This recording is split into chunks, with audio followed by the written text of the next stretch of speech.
Welcome to Bleacher Talk, a show for the fans hoping for a championship. I'm your host, Emma Turgis, and today I have Golden Gopher Mya Hooten here at Maturi Pavilion. After spending the last 4 seasons repping maroon and gold for the gymnastics team, she'll be returning for a 5th season. I'll be asking her some questions about her career and what it means to rep maroon and gold. Mya, thank you for joining me for this episode. I'm really excited to have you here. Thank you for having me. So we just want to know more about your process and growing throughout gymnastics and to where you are now after completing your 4th season with the Gophers. Ooh. So can you tell us when you fell in love with gymnastics? I think it was that first class I ever took when I was 3 years old.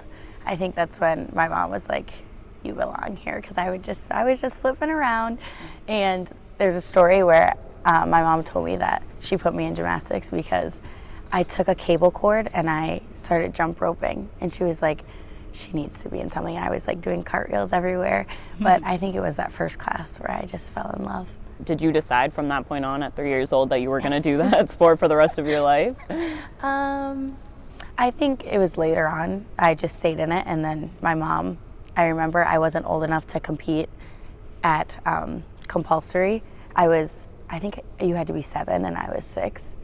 And they wouldn't. I was ready to compete, but I wasn't old enough. Mm-hmm. So I think that's when I knew that my mom knew, I guess, there was something there. So what was the turning point where you realized that you could perform at the collegiate level? I think it was my sophomore year of high school when I made it to nationals.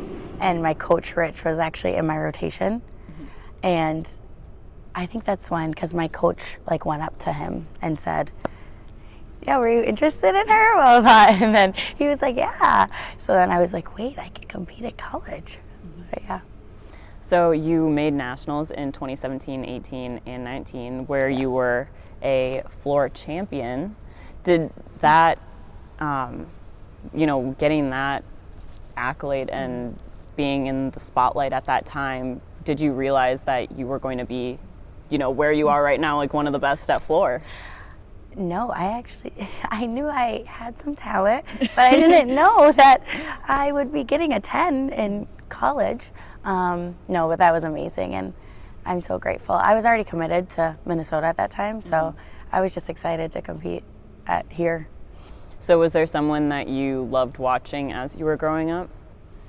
The thing is, I didn't really watch college gymnastics. Really? That's the thing. I didn't really watch Gophers a lot. So one person I really do look up to is Lindsay Mabel. She was amazing, and once I started getting into college gymnastics, then she was awesome.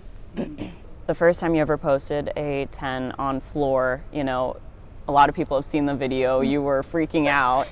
Did you realize at that point that, while you were making those passes, that this was going to be your first ever perfect 10?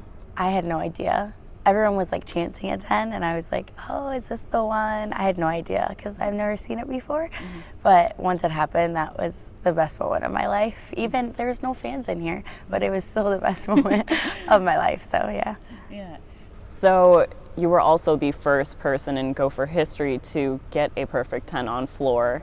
How does that recognition mirror who you are as a person? Yeah, I had no idea that there was no perfect 10 here. My coach went up and told me, she was like, you're the first person to score a perfect 10, and I was just shocked in that moment, and I didn't really know how to feel, but it's just a crazy feeling. So throughout your career, you've gotten 9 perfect 10s, I believe. So how does that make you want more going into what's going to be now your 5th season here? Yes.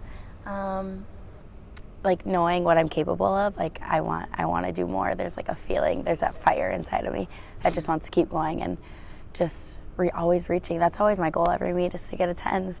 So then going off of that, you've had 3 times all Big Ten first team, big floor champ, all these different accolades. Yeah. How do these reflect on the work that you've put in throughout your entire career? Yeah.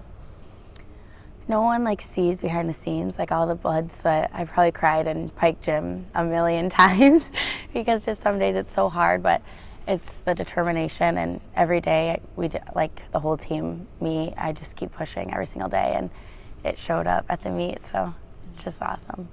I have bared witness to some of your meets, and I have seen children crying over meeting you, or even at your last meet, children crying over the fact that you were supposedly going to be done. Those fans and that support, and what does that mean to you? It means everything. I remember I was standing right there, and this little girl looked at me and she was bawling her eyes out because she thought this was my last year, and like my heart, like it was like breaking, and I had to tell her. I was like, there's a secret, I have to tell you, but I'm staying. But it like meant so much to me in that moment. Like I can't even describe how I was feeling. Like I'm so grateful for all the little girls that look up to me, and for me to be their role model is just insane. Like I never thought that's who I would become here, but it's just awesome. I'm so grateful to be here. And a lot of people have come to Maturi Pavilion just to watch you, and they'll stay until the very end because you're the last person to go on floor. How does that support, up in the stands? You might see, a full house. How does that, reflect on everything that you've done here? Yeah.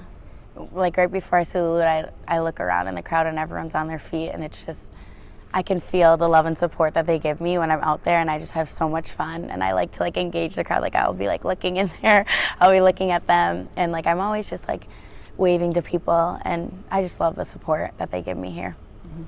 And throughout your career, you've had the support of so many other loved ones, including your family. What does your family's support mean to you?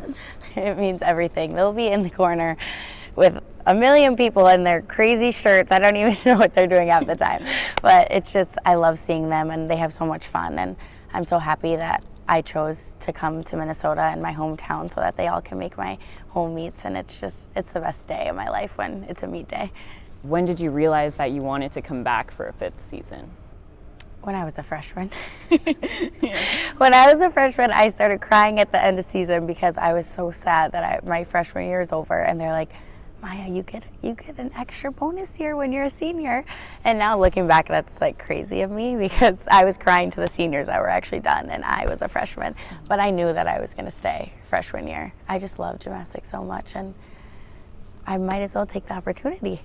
How tough was it holding it back from telling people that you were going to come back for another season? Yeah, it was tough. I'm always like, I don't know. But I knew deep down, I've known this whole time that I'm taking a 5th year. But it's hard to keep it from people because I just want to let the world know. What's so special about being a part of the Golden Gopher gymnastics team? It's so special. Like, I love every single person here. I love the support staff. I love my coaches, my teammates. Like, every team I've had here has been amazing, and I'm grateful to be a part of this Gopher program, and even like the athletic directors, EJ, they're the best. Okay. Well, thank you for joining me for this little Q&A. I really appreciate having you here. Thank you for having me. And you guys can tune in to support Mya next season, repping maroon and gold. Yeah. Thank you for joining us. I'm your host, Emma Georges, and we'll be seeing you next time.